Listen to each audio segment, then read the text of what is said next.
O mundo, os inimigos de Deus semearam a ideia de que a liberdade é fazer o que eu quero. Mentira, meu irmão. Isso é mentira. Não caia nessa. Separar a liberdade da verdade é um desastre para a sua vida. É um desastre. Imagine que você diz que é uma gaivota. Tem gaivota no Brasil, não tem? E se lança aí da torre do santuário. Sou uma gaivota. Não separe a liberdade da verdade. Você não é uma gaivota. Você não é. Tenha a humildade de reconhecer que o que você é lhe foi dado. Você não é o seu criador. Você não é o seu criador. A sua humanidade lhe foi dada. Mas hoje temos estátuas à liberdade, mas não temos estátuas à verdade. Não tem verdade. Então esse é um veneno que entrou muito. E por isso, tudo que parece, por isso a crise na obediência no mundo em que vivemos. Os pais se queixam, padres, meus filhos já não obedecem. Quando eu era pequena não era assim. Os professores na escola, padre, os alunos hoje, nossa, que rebeldes. E os pais, padres, os filhos, os professores, os padres na paróquia, o bispo, todo mundo. Né? Porque se a liberdade é fazer o que eu quiser, todos aqueles que tentam interferir com as minhas vontades destroem a minha liberdade. Então a obediência é uma coisa muito má. Mentira. A liberdade não é fazer o que você quiser, é fazer o que é bom, conhecendo bem e querendo bem, fazendo o que é bom, movido por si mesmo, porque eu quero, certo, mas porque é bom. E por isso essa crise na autoridade, em todos os níveis da vida humana. Quando nós percebemos que a liberdade é fazer o que é bom e que eu preciso ajuda para conhecer o que é bom para mim e conhecer a verdade, então a autoridade se torna, a obediência se torna um conceito muito positivo. Eu preciso dos meus pais para conhecer o que é bom para mim. Eu preciso dos meus professores para saber o que é bom para mim. Eu preciso do meu pároco, do meu bispo, da igreja, que me guiam, que me dizem, vai por aqui, meu filho, não faça isso. Para descobrir o que me convém. Isso é um processo que sozinho eu não consigo fazer. Nós precisamos da ajuda dos outros para conhecermos o que é bom para nós. E por isso Deus nos deu os pais, os professores, a igreja. E por isso a obediência não é algo que destrói a nossa liberdade, é algo que educa a nossa liberdade. É algo que faz crescer a nossa liberdade, porque nos faz conhecer a verdade, experimentar a verdade. Então, relativismo moral. Hoje vivemos um relativismo moral. Já não tem bem nem mal. Cada um decide, é uma confusão total. Os inimigos de Deus se infiltraram em todas as esferas da vida social. Por exemplo, na finança mundial, os grandes bancos, ou seja, controlam muitos recursos da terra. Como eu dizia, tem muitos meios. No mundo do espetáculo e dos mídia, televisão, informação, desenhos animados, cinema, música. Se você reparar com atenção, você pode escolher o canal que quiser. Sempre a mesma conversa, sempre a mesma música.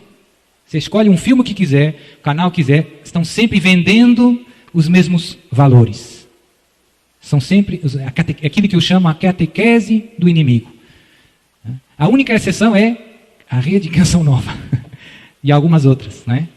São as exceções. O resto é catequese do mundo. 24 horas, em todas as línguas, em todos os noticiários. Impressionante.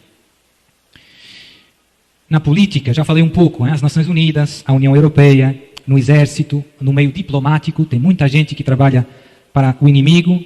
No mundo da justiça, advogados, juízes. No mundo da educação, tem muita gente que trabalha para o inimigo. No mundo da moda. Padre, e eu como soldado de Cristo, o que posso fazer? A coisa mais importante num soldado é fazer o que manda o nosso gene. O problema é que muitas vezes nós queremos perceber tudo. Jesus nos diz, vai ali e fecha a porta. E nós ficamos dizendo, mas por quê? Qual é o problema? Por que fechar? E isso complica a vida do exército de Jesus. Um bom soldado serve a Jesus sem condições, sem si, nem mas, faz o que Jesus e Maria pedem, sem complicar. Mesmo sem perceber muito bem o porquê. O general sabe. quando há uma guerra verdadeira, o general não explica tudo aos soldados, mas diz, você vai ali e defende essa cidade. E o soldado vai e cumpre a missão dele. O general não tem que contar todo o programa, nem dizer todo, não tem tempo. Você faz o que o general pede. Então penso que essa é a graça que podemos pedir hoje, a graça de obedecer a Jesus e a Maria nesta batalha que estamos vivendo. Padre, e o que Jesus nos pediu como soldados? Pediu muitas coisas, sobretudo através da sua querida mãe, Nossa Senhora, que apareceu em Fátima e em todo o canto do mundo para preparar o exército de Jesus. Para preparar o exército de Jesus. E deu indicações bem concretas. Estou certo ou estou errado? Isso parece aí um... Por exemplo, quero que rezem o terço todos os... Essa é a nossa metralhadora. Soldado de Jesus tem uma grande metralhadora. O Padre Pio chamava o terço a arma. Quando não tinha o terço, dizia, onde está a minha arma? E lá os freis iam buscar o terço. E rezava, São Padre Pio rezava, tinha o propósito de rezar 5 rosários por dia. Oh, gente! Esse era um super soldado, era aquele Rambo, Rambo de Jesus. E teve um dia que uma senhora estava perto do Padre Pio, e ele rezando. E ela disse, Padre, me faz muita confusão, me faz muita impressão o Senhor rezar tantos terços. E ele parou, olhou para ela e disse, minha filha, e a mim me faz muita confusão você rezar tão poucos. Então, este é um dos pedidos mais frequentes de Jesus e Maria. O céu está sempre insistindo no terço. Parece um disco riscado. Terço todos os dias, terço todos os dias, terço todos os dias. E nós perguntamos, mas por que tanta insistência? Porque, infelizmente, nós a ouvimos muitas vezes, mas ainda não rezamos todos os dias. Está difícil, hein? Então vamos pedir essa graça também a Jesus e a Maria hoje. Já chega. Hoje eu vou começar a usar a metralhadora. Estou no meio da guerra. Mas de que serve um soldado sem arma? Correndo lá, fuja. Meu filho, você faz parte dos soldados de Jesus. Use a arma. Use a arma. A arma é essa. Há poucos meses, tem uma história muito comovente. Um bispo da Nigéria. Na Nigéria tem um grupo de extremistas muçulmanos chamado Boko Haram. Penso que também já ouviram falar nas notícias, que sai um pouco. Então, os extremistas muçulmanos estão destruindo, matando cristãos, tem um problemazão. E esse bispo dizia, e outros, que os Estados Unidos disseram, nós só ajudamos vocês se vocês aceitarem o aborto, a contracepção. Se não, vocês se viram com os muçulmanos. Então vejam bem, isso não está nas notícias. Mas a coisa bonita é esse bispo estava adorando o Santíssimo Sacramento, rezando o terço, e Jesus apareceu para ele há poucos meses. Tem vídeos dele na internet, você pode ver o testemunho dele. E então Jesus revelou para ele que o Boko Haram, esse grupo islâmico, ia terminar, e entregou para ele o terço. E ele nesse momento percebeu que o terço ia ser a arma que ia destruir esses extremistas muçulmanos, islâmicos, na Nigéria. E começou pregando isso. E no início não contou da aparição, mas agora começou contando que Jesus apareceu. É um bispo da Igreja Católica. Sempre a mesma história, sempre a mesma arma. E não é só o terço que Nossa Senhora pede, sabemos bem, pede o jejum. Ah, mas padre, esse cuxi-cuxi está gostoso. Tapioquinha. Pois é, mas é bom lembrar para o seu corpo, quem manda é Deus. Soldado gordinho, corre pouco. Ah, gordinho, vai na guerra. Oh, tem que ser atleta de Jesus. O jejum ajuda a você ser forte espiritualmente, sobretudo a crescer no autodomínio, autocontrole. Quem manda em você é você, não é o seu corpo.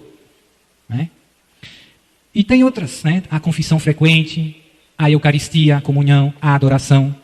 Essas são as armas dos soldados de Cristo. A Bíblia, a palavra.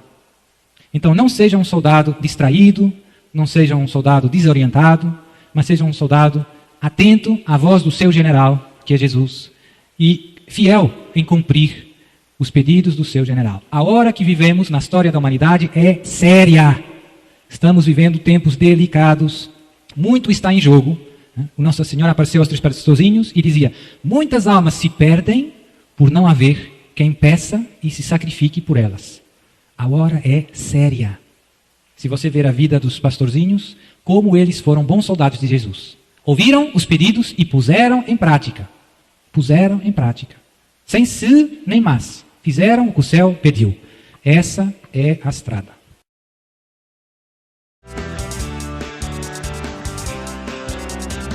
O meu lugar é o céu.